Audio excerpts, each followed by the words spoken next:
Game on the line. Who would take the last shot? He looks,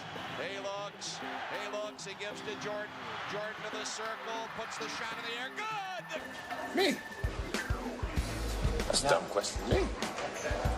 And unfortunately, I got a sprained ankle, and so. Did you say fortunately you unfortunately, do? Oh, okay. Unfortunately. I enjoy guarding Mike because he was, the one thing I did with Mike is I never got him pissed off.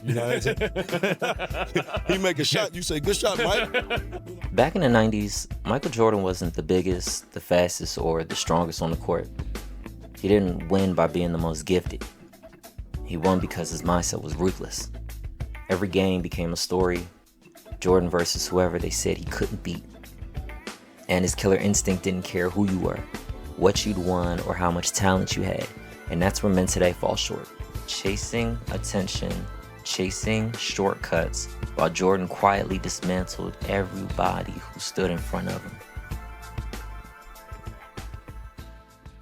I want that approval. I want that type of confidence. So my determination got even greater to be as good, if not better, than my brother. Jordan grew up in a household that demanded competition. He once said that if his brother had been 6'2", he might have been remembered instead of Michael. That constant push, that daily battle for respect and dominance, forged what I consider to be Jordan's short-term drive, quote unquote. It wasn't about the next big trophy or fame. It was about proving yourself today, in the moment, against the person standing across from you. Every loss, every snub, every slight was ammunition. Seeing the fight, embracing it, and letting it shape you into someone sharper, hungrier, better. He don't believe he the greatest player to ever play. To this day? To this day. First of all, you're never going to say who's the greatest of all time. Jordan wasn't one to boast to media. He didn't flash awards. Everything was to his opponents. Last year's MVP, meaningless. The only thing that mattered to him was the next game, the next opponent, the next chance to win. And if you had an accolade that he didn't, that became motivation. He was humble in speech, but merciless in action. A quiet storm, if you will. A man who knew that respect is earned, not declared. He let others believe they were safe until they weren't. It became personal with me. What's the biggest motivating factor going into that series for you? Karl Malone get MVP. Here's the truth. The safest thing you could do around Jordan was not talk. It's funny, a lot of people say, why didn't you ever talk to Michael Jordan? I was like, do you want that tongue coming out at you? Because if you opened your mouth, he would shift into another gear. He could dissect your weaknesses, exploit them, and turn them into his strength. This wasn't talent alone. It was deliberate, inhumane focus. Jordan didn't just play basketball. He studied, internalized, and weaponized the basketball.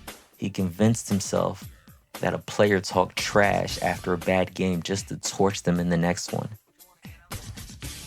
That's an unfair edge only psychos can obtain. And that edge didn't come from being born special. It came from relentless, disciplined obsession. Physically, Jordan wasn't extraordinary. He wasn't the strongest, fastest, or the tallest. But mentally, he was a juggernaut. Every setback became fuel. Every loss became a lesson. Every slight became a reason to push harder. For the average man watching today, that's the takeaway.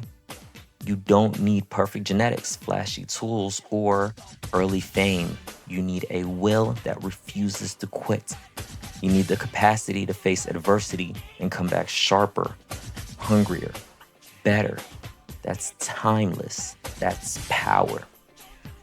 One time I know he started counting backwards. He said something like 38, and I didn't get it, Reggie. You know what I mean? And he started saying 36. I said, wait a minute. So he going backwards, and now if he get to 0, he got 40. But it was... Until Michael Jordan, we'd never seen a normal man become undeniable on a global scale. He didn't just win championships. He became a cultural phenomenon. Every sneaker release, every highlight, every clutch moment wasn't just about basketball. It was a lesson in dominance, presence, and performance under pressure. Compare that to men today. So many chase likes, followers, status symbol, thinking those things can replace real drive. Jordan shows us they can't. So how you gonna play it? You gonna do this? Okay, fine. That's all I needed. That's all I needed for him to do that. And it became personal with me. The work, the focus, the relentless pursuit, that's what leaves you remembered. So what's the modern lesson? Compete with humility. Let results speak. Face adversity and embrace it. Use losses as a weapon for growth. You don't need to be the biggest, strongest, or flashiest. You need to be consistent, disciplined, and relentless. Jordan teaches a simple truth. The world doesn't hand you respect. You earn it. And when you do, nobody can take it from you. Until Michael Jordan, a normal man could never become this undeniable.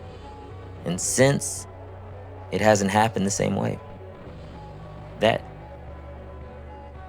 kind of leaves a legacy, shapes culture, and teaches every man a lesson he can carry into his own life.